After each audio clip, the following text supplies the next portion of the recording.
Mumbai oriented Bangla গান হয়ে গেছে না এখন, এইটা না আমার সামহাও পছন্দ না।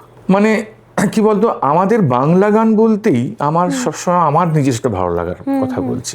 বাংলা গান বলতেই আমরা একটু সেখানে শাস্ত্রীয় সঙ্গীতের ছোঁয়া থাকবে বা একটু মাটির গন্ধ থাকবে, এই নিয়ে কিন্তু আমার মনে হয় সনাতনী বাংলা গান যেটাকে বলি।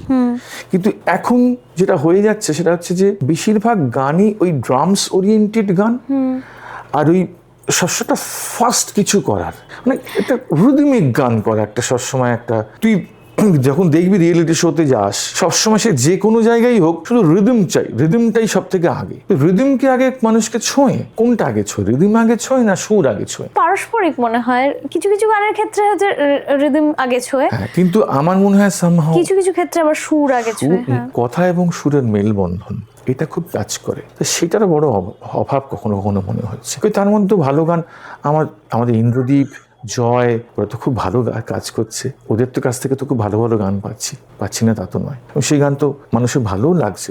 আমাদেরকে দিতে হবে, আমরা যদি না দিই, মানে অডিয়েন্স নেবে কি না সেইটা যদি সবসময় ভাবি, তাহলে কিন্তু ভালো গান হবে না।